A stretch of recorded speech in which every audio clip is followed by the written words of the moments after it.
Right, okay. Welcome to my focus group. This is on my documentary Rough Cut. So I'm just going to get you to watch my 5 minute documentary and I'll ask you some follow up questions about your opinions of the documentary to just gain your perspective and things that you think should be improved. So it's very simple. So next slide. So as this, that's the introduction. Just gave an overall review and understanding of the documentary and how it was received by the target audience, which is you guys. So here we go. Hopefully, if you can't see it on full screen, just let me know. In our busy and sometimes stressful lives, what cold and sweet treat comes to mind? Ice cream. The excitement many get from this desirable dessert cannot be underestimated. From the swirls of cream and the famous toppings and sauces, the presence of ice cream has been around for centuries, offering an unimaginable range of flavours and variations for people to scoop up and enjoy. This documentary will explore ice cream in depth, exploring its cold, creamy and ridiculously addictive taste. You scream, ice cream. What is your favourite ice cream and why? I like toffee, soft toffee ice cream because it melts in your mouth and it's lovely on your tongue with the toffee. Mint and chocolate chip. I find mint really refreshing, beautiful, and well, who doesn't like chocolate? Raspberry Ripple because it really reminds me of when I was young. Salted caramel because I love caramel. I like black cherry and amaretto. I like the amaretto drink as well. I'm boring, so I just stick to the vanilla. Well, we opened to the public in the spring of 2000, so 25 years ago now. Right from the start, our intention was to milk our cows, process our own milk at the farm, and then be able to sell our own produce like ice cream and yogurts and butter and things like that. So it was in the summer of 2016 that we installed our own ice cream plant where we started making our own ice cream from our own milk from our own cows. My name is Salvatore Mancuso. I'm second generation ice cream manufacturer. My dad started in 1955. Okay, so he came to England, worked his contractor to come into the UK, and then decided through the knowledge of someone else to buy a cafe. And that's how we came to where we are today, manufacturing and wholesaling our products. We're here at 7 o'clock in the morning to start the plant up. We have to cool all the machines down, so that takes an hour. Then production will start 8 o'clock. We'll make Calippos, or Calippo style, and ice cream cups, ice lollies. We'll do about 70,000 ice lollies a day. We do cups, probably about 40,000 a day, and the same with Calippo. We do about 40,000 pieces a day. We're doing that about 5 days a week, and yeah, the business is very seasonal, but the shift for us is towards the milkshake shops, and that keeps us busy winter and summer. In every business has changed, but it's being able to react to the change, and I think we're doing a good job of that. We've got a good balance of customers. We do a lot of shop sales. We've got the ice cream mobiles. We've got wholesalers, and we're always looking at new products. We look to launch at least 1 or 2 of our own products every year, just to keep the market interesting. This time of year at spring is a popular time to be making ice cream. We're selling lots and lots of ice cream every day. It starts the day before really, because we have to prepare the mix. All the ingredients go into our ice cream machines, and it prepared overnight. Lets it mature overnight, and then it's today the day that we make all the different flavours of ice cream with our base mix. Data and surveys conducted by the organisation Statista found that there was a large increase in ice cream consumption to 110 grams per week in 2018 to 2019, staying relatively stable in the more recent years. Ben & Jerry's was found to be the most popular consumed brand for tubs, with magnums for bars, cones, sticks and smaller tubs. I'd say when I was little, my mum used to give me ice cream all the time, and I just used to eat it really fast and I used to love it. It was really nice and tasty. It's just like a memory, isn't it? Like you had it when you were younger, and then you just stuck with it, to be honest. So yeah, it's just really nice and it's quite refreshing, so you just get, and it's quite sugary as well, so a lot of people like it, so it's nice. My name's Matt. I started the business in 2002. I stumbled across it. I ended up working for somebody for the first couple of years, seeing how profitable the business was, so I decided to purchase of my own. They just go out there on a day like today where the weather's warm, they'll go do the work units, they'll do them for a couple of hours, then they'll get them to school, they'll do the school run, and then they'll jump on the round. I just think it's an old English tradition, you know, they've been going for years, you know, it's just something that'll never die. You know, the excitement of hearing the chimes and running out and buying an ice cream, it's just, you know, hopefully it'll go on forever. Okay. In our busy and sometimes... So following you guys watch the rough cut now. So I'm going to do around the table, so do each question individually. I also ask Charlotte, then I'll ask Jake each question. So the first question is, what was your overall impression of the documentary? So whoever would like to start. Do you want me to go first? Do you want to go first?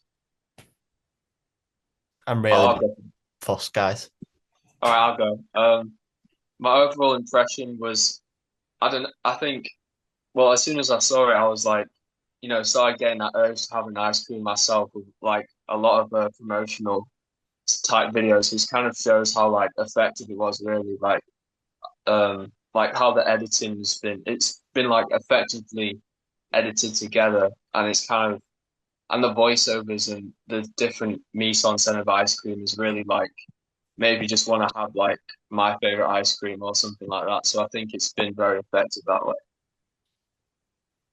I got a really good impression from it because it is only just like the first 5 minutes, but it's something that I definitely watch in its entirety. I think it definitely hooked an audience in from the start. It was the good voiceover, like the introduction, fast paced, really good cutaway shots as well, actually. And it just like had a really nice flow to it overall. So I think it really helps to retain audience attention. Okay, thank you. Was the content featured relevant and good quality for the documentary topic? Yeah, I think everything was definitely kind of essential. I didn't feel like at any point, you know, you were like maybe adding in, you know, like a gap filler or a time filler. It kind of felt like everything was sort of flowing from one piece of content to the next. But something that I would suggest though, like maybe to improve, is maybe try cut out some areas where the people are going like, you know, saying or or something, like they're trying to think of something to say. And it might seem a bit more professional if it's kind of like the voiceovers kind of run more smoothly, like there's less sort of gaps in between them speaking. But besides that, I think it's really good quality. Yeah, I'd say I agree with Jake. I think it was more with the last one. I think the first two were okay. I think the last one, he definitely struggled with what he was going to say because you could definitely hear like the fillers. But overall, the content was good. I think all the interviews were relevant. Even the one that wasn't an expert interview still had relevance, and the mise en scène for that one was good. So it definitely linked in. And obviously had different expert interviews. You had like someone who was on a farm, like an ice cream guy, a wholesaler. So it was definitely like giving you a perspective of lots of different people who worked in the same industry. So I think that was good. Okay, so what were your thoughts on the cinematography, like the main micro elements? So the cinematography, the editing, the mise en scène, the framing, and the sound. And did it follow documentary code and conventions? I think especially the editing followed documentary codes and conventions. Like as soon as I was watching it, and it was kind of like you know, each shot was kind of cut in smoothly from, you know, one frame or one shot to the next. I was definitely getting, you know, the vibe of like a professional documentary, and it seemed very conventional. Like I was getting like deja vu watching it, like from watching previous documentaries about similar topics. Um, but I think it same with the mise en scène, and everything else. But I think maybe what was less, I guess what might have followed conventions less was the cinematography sometimes, because I noticed sometimes the camera might have been a bit handheld when I guess conventionally a lot of documentaries, it's just like on a tripod and it's very still. but maybe sometimes the camera's a bit shaky, which could be something to be like improved in future, I guess. Yeah, for the cinematography, I think you had like a good range of shots and things like that, and the editing was obviously like fast paced, quite upbeat, so it kept you quite interested. Mise en scène, I think, was quite good because obviously it was all related to somewhat the documentary itself.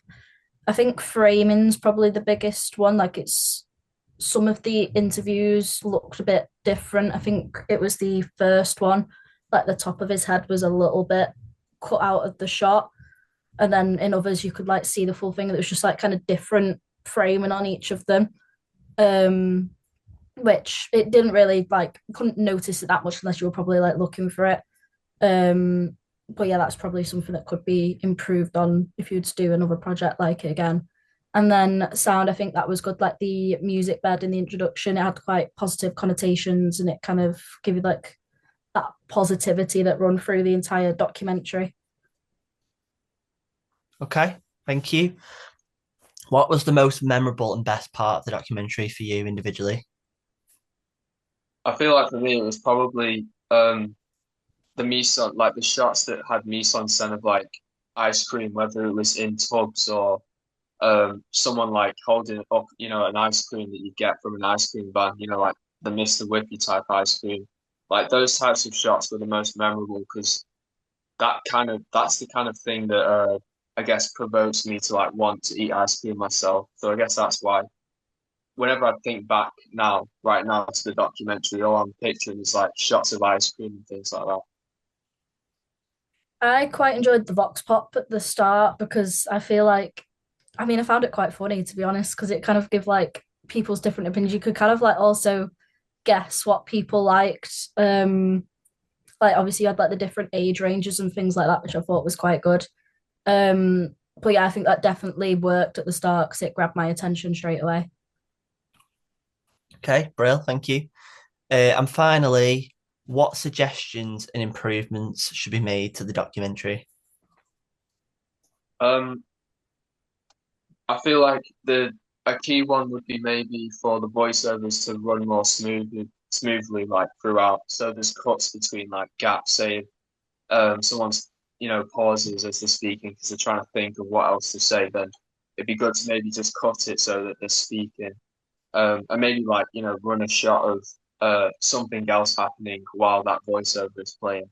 So it doesn't look like, as I guess jagged or I guess not that right visually. But I think that's the only improvement I can think of. The rest is super conventional and really good, really. Yeah, the only improvements I could see was the framing, which I've already talked about, and then some of the cutaway shots. I think I remember one of them was like a Ben and Jerry's thing, and there was some in a fridge.